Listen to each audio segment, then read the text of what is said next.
You're listening to The World at 8 with Lynne Mozart.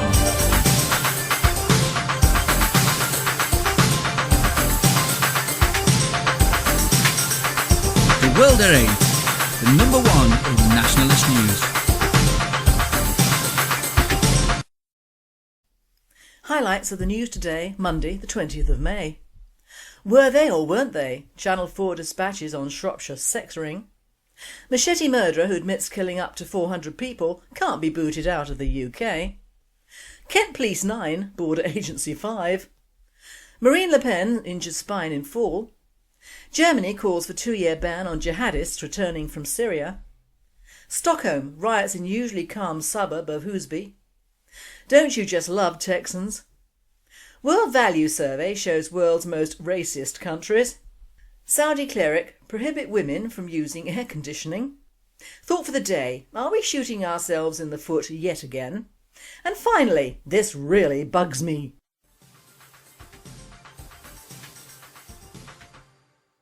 UK news. Were they or weren't they? Channel 4 dispatches on Shropshire sex ring. The Shropshire Star tells us the horrific abuse and sexual exploitation of schoolgirls by a group of Asian men in Shropshire and the problems facing police officers in bringing them to justice without being accused of racism is to be exposed in a hard-hitting TV documentary. Channel 4 will be showing The Hunt for Britain's Sex Gangs at 9 p.m. on Thursday the 23rd of May 2013. The hour-long dispatches, special featuring interviews with many of Operation Chalice's leading detectives, will tell the story of one of Britain's largest ever child sex abuse investigations into a sex ring. The investigations were part of Operation Chalice, which uncovered over 100 victims and 200 or so suspects. After several trials over almost 2 years, 7 men have been sentenced for their role in these crimes. The leading players in the network of abusers, almost all of Pakistani origin, were brothers Adel and Mubarak Ali from Regent Street in Wellington. Peter Hennigan, publicity manager for Channel 4, said 3 years ago Telford Police allowed cameras to start filming what was to become one of the biggest child sex abuse cases in the UK. Mr Hennigan said that the programme examined how Telford Police also had to face the reality that the men who were perpetrators in this case were all British Pakistanis. World at 8 asks, were they all Pakistani or not? The Shropshire Star says almost all and Channel 4 says all. Well, it bears out pro-fam in that it is a Muslim family affair and goes back generations. Have you heard that, Avsal? Machete murderer who admits killing up to 400 people can't be booted out of UK. A murderer who admits killing up to 400 people, many in bloody machete attacks, is living in the UK after being granted asylum. John Thuo has been living in a taxpayer-funded home since sneaking in illegally from Africa in 2003 and receives £160 a month pocket money from the National Asylum Support Service.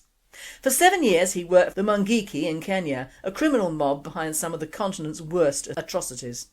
Thuo, 27, admitted an immigration tribunal to killing about 100 to 400 people.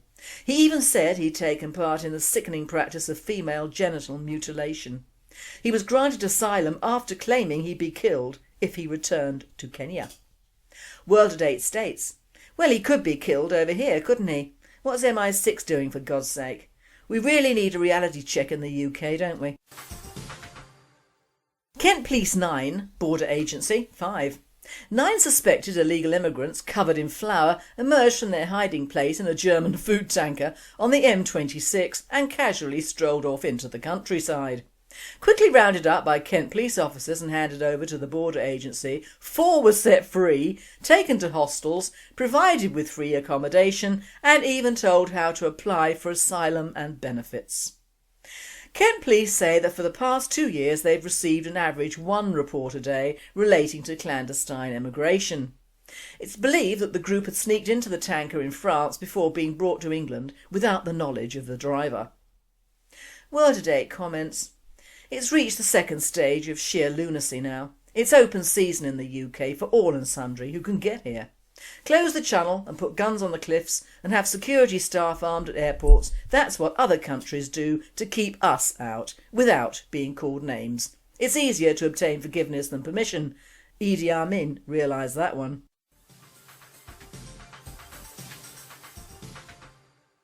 European news. Marine Le Pen injures spine in fall. Marine Le Pen fractured her spine after falling into an empty swimming pool in France. Miss Le Pen had been capitalising recently on growing discontent over economic gloom, record unemployment levels and President Hollande's personal unpopularity. Her father broke the news to explain Marine's absence from a Front National meeting in Limoges. It is a particularly painful condition which severely limits movements and may require surgery to put right. The accident happened as Marine mowed the lawn at her home near Perpignan and slipped into the empty pool. Front National officials said that although the injury would limit her travelling, it would not stop her taking part in meetings, press conferences and interviews. Germany calls for a 2-year ban on jihadists returning from Syria. Fearing the return of European jihadists from Syria, German Interior Minister Hans-Peter Friedrich is calling for the EU to bar their return home. It's believed that up to 700 Europeans joined opposition fighters in Syria and could pose a threat upon returning to the EU. Officials at the ministry said that of the 6,000 foreign militants believed to be fighting the Assad regime, between 400 and 700 are European. A survey by King's College London found last month that up to 600 individuals from countries including the UK, Spain, Sweden and Germany had taken part in the Syrian conflict since the war erupted in 2011. The largest contingent was from the UK. Our World at 8 writer concludes, and of course we will welcome them back with open arms and wonder what happened and why they did it when an atrocity is committed on British soil. After all, these returnees will not be the buffoons of the Birmingham 4 Lions or the Dewsbury 6 Lions. They'll be highly trained and battle-hardened soldiers who have no love for Europeans and especially us British. Stockholm, riots in usually calm suburb of Osby. Riots rocked Stockholm's suburb of Osby following the shooting of a machete-wielding pensioner. Around 50 youths in the heavily immigrant suburb rioted over the weekend. The youths pelted police with rocks and set fire to cars and buildings. The demonstrations are organised by Megafonon, a local youth organisation, to demonstrate their lack of faith in the police statements following the shooting of a 69-year-old machete-wielding pensioner earlier in the week quickly turned sour. "I understand that people react like this," said Rami Al-Khamizi from the organisation Megafonon. Ali Musalev, it is true that it burnt cars after what happened on Monday when a 69-year-old man was shot dead by the police. This was to ask the police to account. I have seen the brutal assault by the police. They have sent dogs to people who do not have any of this to do. They have different ways stormed and attacked groups of people. This presenter apologises for the lack of English grammar here, but they would have got much worse from non-European police. They should count themselves lucky it wasn't me in charge.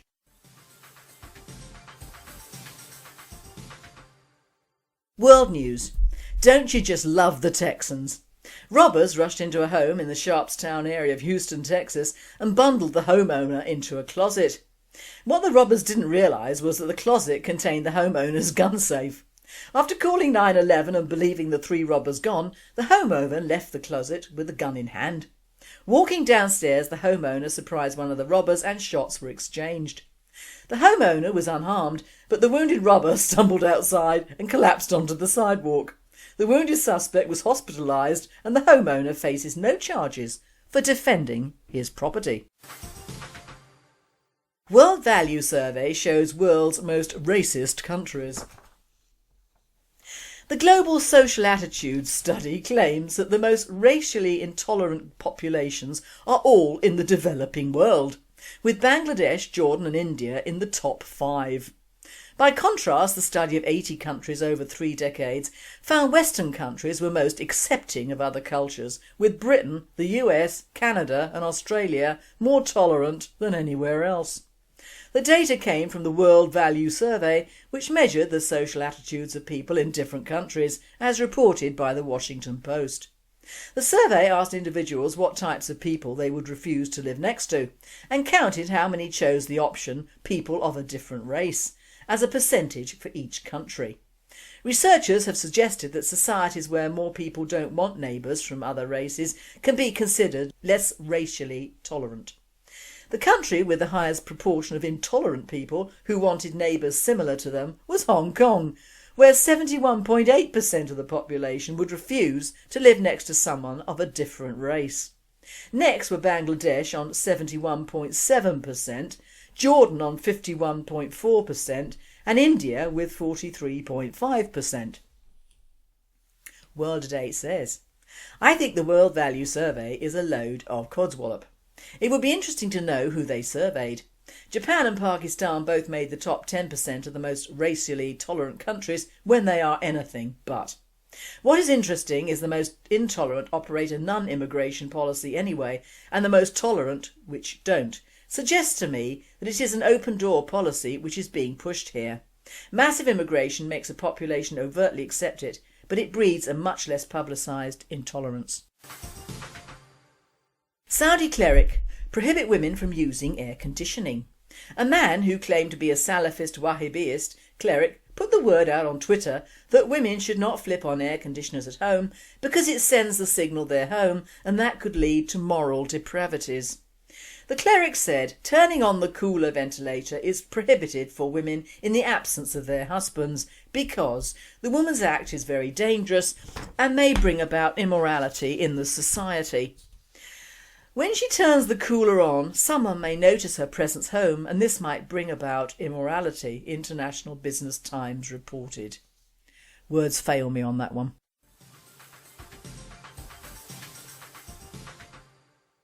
Thought for the day.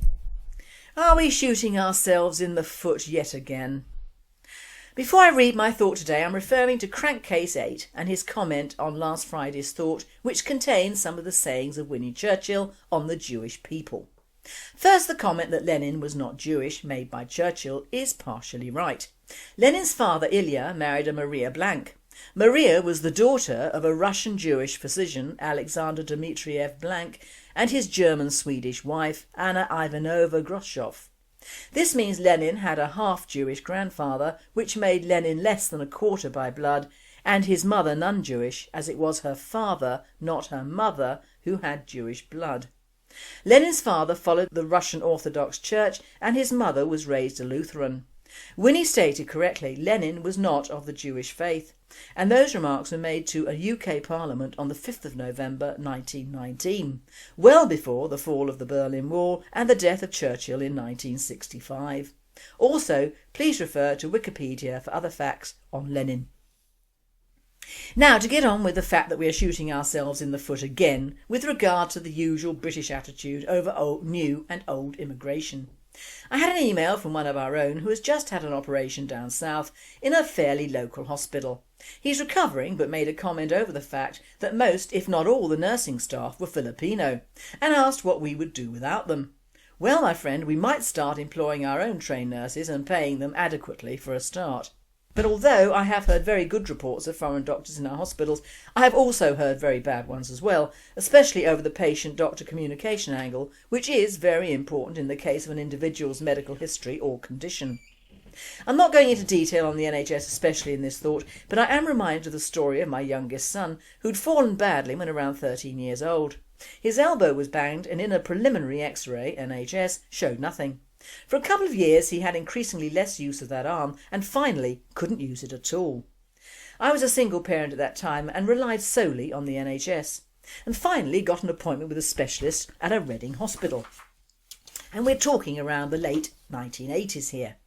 We waited for hours and then saw a very nice Indian guy who spoke very little English, and he said, with the translation of an English nurse, that my son should sit in front of the television and waggle his arm around as a form of exercise. No further X-ray was offered or anything else. Result, arm still not usable because he was unable to move it or bend it at all to exercise it. Luckily, a few months later I acquired, through my job, Bupa and fled to the nearest Bupa clinic with my crippled son. After a series of X-rays and scans, he was put into the Bupa hospital and operated on, and what they found was that when he'd fallen all those years ago, a piece of bone had dislodged and had grown, blocking off all movement within that joint. So when he said he couldn't move it, he really couldn't move it. He returned home with a large piece of his elbow in a bottle, But what would have happened had I not been lucky enough to get private medical care for my family?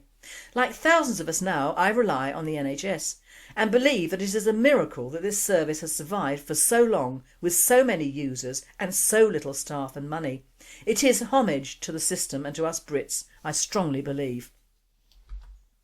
To see on the TV the flurries of NHS news on the collapse of A&E departments, and to see them blaming, as usual, the increase of our elderly being the main cause of the problems is absolutely ridiculous in the extreme.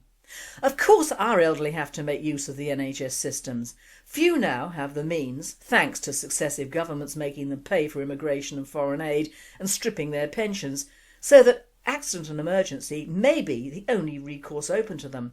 But to be fair, they've paid for the NHS most, if not all, of their lives. So they are entitled to NHS care 100% in the nationalist books, if not the socialist lovies that abound in our once great country and the establishment. How can the media, in all fairness, always hone in on the white elderly using up the system when, for well over 40 years, we've had a massive immigration of all ethnicities into this country who fly to the National Health Service every titch and turn? What happens to their tribal or family members now they're elderly? Do they go home to make use of their own health care or just to die? No, they troop in en masse to the local NHS hospital near their communities, don't they?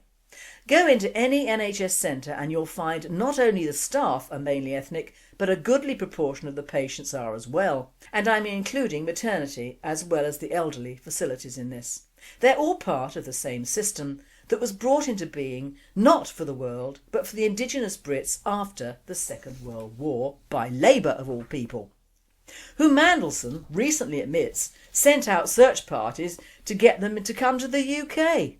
Talk about out the mouths of babes and all that. So socialists, commies, liberals, anti-racists, unite against sanity groups, bloody Chakrabarti and her kith and kin, note Labour have done more against this country than ever the Conservatives and Thatcher did, and they are in a fashion still carrying on under the guise of diversity and multiculturalism, and still promoting our white elderly as being beyond the pale and draining our resources. The short answer is they are entitled to drain our resources as they have paid for our resources, and the people who are not entitled to NHS resources are people who have never paid into the system. Right is right and wrong is wrong, regardless of the race card. I don't care if you're whiter than white or black as sin. Don't take out if you haven't given in. In fact, the mantra that migrants are filling our labour gaps is another lie, like the figures for the white middle-aged unemployed who have never hit the job seekers' books because they're put on OAP benefits, which doesn't count apparently.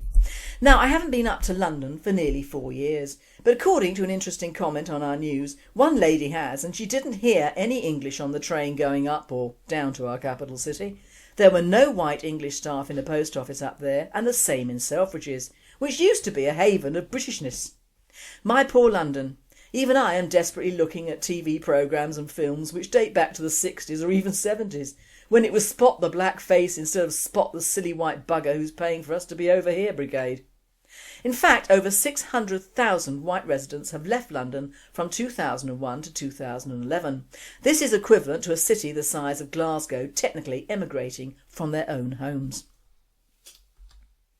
And the one thing which really gets my goat is that when the TV companies do a film or play covering the 40s, they always manage to get in an Asian half-caste or a black person hanging loosely about the cast and a Nazi doing the dirty deeds.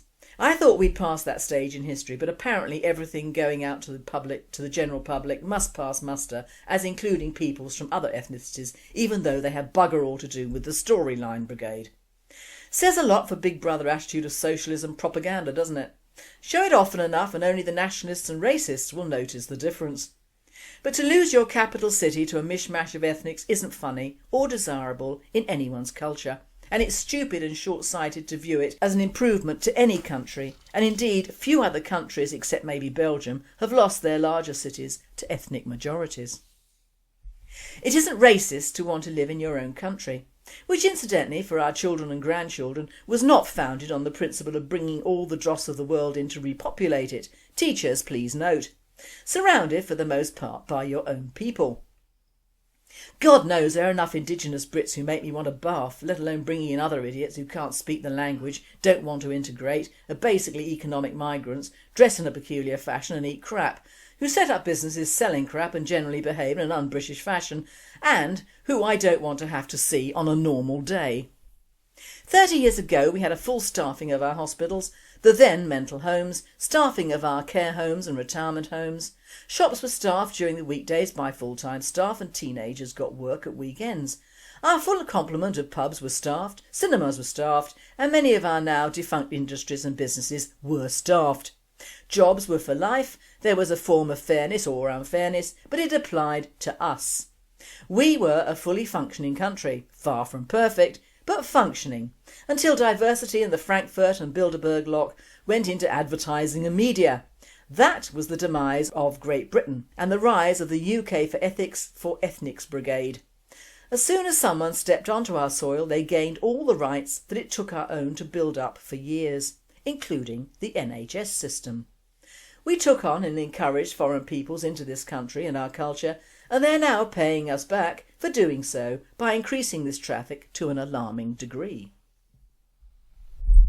Now they're not doing anything bad, are they? What is the mantra? Don't blame the immigrants, blame the governments.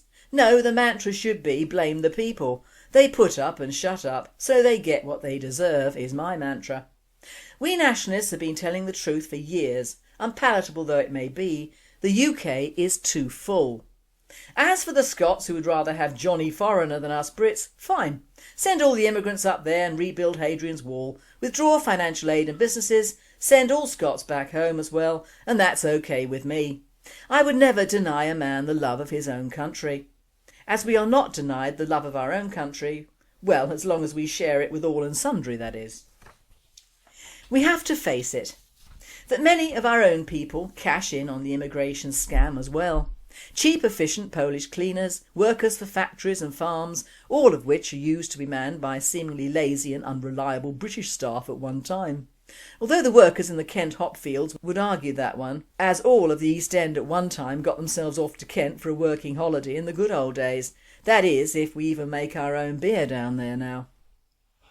It would appear that even our prostitutes are now Eastern European, courtesy of the Russian mafiosi over here, and the Chinese have always brought in their millions to every country that boasts a financial system.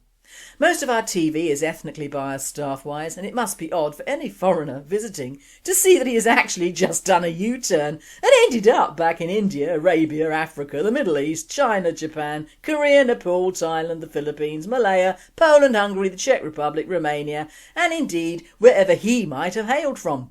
He'll be just as disappointed in the UK as we are probably, and will go back home to a non-immigration country, a very happy and wise man, knowing he's sent his idiots over here.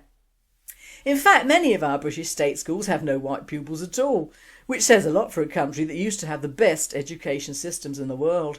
It also says a lot that many of our first-generation Asian, Chinese and West Indian immigrants send their kids back home to be educated, because although our country is good enough to fund them and their families, our education systems are not. To beg a belief even further on our lack of sense towards immigration nationally, there are legal firms opening up in the UK for the oncoming rush of Romanians to help them submit compensation applications when not speaking the language of the country that they're suing.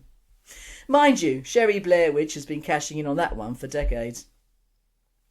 Also, with 38 Bulgarians and Romanians starting work here every day, and that is the published figure, do you wonder why, if you're white, male, over 50, you'll actually never get a job again in your country? Now you know, but what will anyone actually do about it? Still think it's racist or far right or generally untenable to care about what happens in your own country, as opposed to just becoming part of the White Flight Brigade? Is it wicked to actually not give a damn about immigrants who come here or what happens to them? Is it politically beyond the pale to want your own land to reflect your own culture, colours and creeds rather than a melting pot of Islamic green? Why is it so bad to care? Our governments don't care, our establishment don't care, and worst of all, our own children and grandchildren don't care. They just accept, which is the meaning of the word Islam. Is there a connection there? I sincerely hope not. For all our sakes, I really do. And finally, this really bugs me. The United Nations, which is always thinking of helpful ways to make our lives horribly worse, has a new proposal. You've probably heard it already. In a new push, a report from the UN's Food and Agricultural Organisation says Western societies should get over their disgust at the idea of eating bugs and join in. Wasps, bees, beetles, ants, grasshoppers and yes, crickets are protein rich, abundant and have a small environmental footprint compared to the other animal food sources, says the report. Titled, Edible Insects, Future Prospects for Food and Feed Security. Eating bugs could even help fight obesity, the UN says, in the hopes of getting Michelle Obama on board. More than 1,900 species of insects are eaten around the world, mainly in Africa and Asia, but people in the West generally turn their noses up at the likes of grasshoppers, termites and other crunchy fare. The authors of the study by the Forestry Department, part of the UN Food and Agriculture Organisation, said many insects contain the same amount of protein and minerals as meat, and more healthy fats doctors recommended in balanced diets. The truth of the matter is that many people in Africa and Asia eat bugs. They also face starvation and severe malnutrition. They're not out to fight obesity. The poor devils are trying not to die. We have a diversity-riddled comment from a scientist, Arnold van Huys, from Wageningen University in the Netherlands, one of the authors of the report. In the West we have a cultural bias and think that because insects come from developing countries, they cannot be good, said the scientist. Clearly, if you don't eat bugs, you're a racist. And when the Food and Agricultural Organisation isn't telling people to eat bugs, it's committed to the noble mission of fighting to stop the pursuit of Judaism in Palestine. So are the UN bigwigs, excuse the phrase, eating bugs? Oddly enough, bugs don't appear on the menu for the United Nations delegates' dining room. Despite their incredible nutritious value and obesity-fighting powers, there are no ants, grasshoppers or bugs of any kind available to the humanitarian defenders of a better world. There is, however, sugarcane glazed Chilean sea bass, skillet seared Atlantic salmon, New Zealand rack of lamb, roasted loin of lamb, crispy red snapper with langoustine and medallion of filet mignon. Meanwhile, at the 2002 United Nations Food and Agriculture Organisation Summit on Food Security, delegates ate bugs. And by bugs I mean they ate goose, lobster and foie gras. Also on the menu was salmon with peppers and polenta, lobster in vinaigrette and fillet of goose with olives. The opening day of the World Food Summit, dedicated to combating global hunger, was marked yesterday by a sumptuous lunch for the 3,000 delegates served by 170 Italian waiters.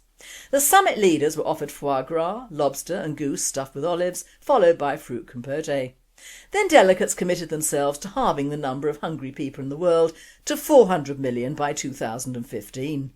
In the event, only 25 million have come off the list and much of southern Africa is now being engulfed by famine. The FAO now claims the number of hungry people in the world is at 870 million, and their solution is to tell Americans and Europeans to eat bugs. This presenter says, I'm salivating already down here, and it isn't the thought of a few grasshoppers getting me going either. The downside from this new initiative is that many of the bugs mentioned contribute to the flora, fauna and continuance of the circle of nature in their countries, and bees contribute all over the world. So apart from paving the way to a world overrun by the starving millions and then promoting Soylent Green for all peoples over the age of 50, I fail to see what these idiots at the UN are actually paid for. Perhaps they should promote birth pills and condoms instead. You've been listening to The World at 8. I am Lynne Mozar and I wish you all a very good night.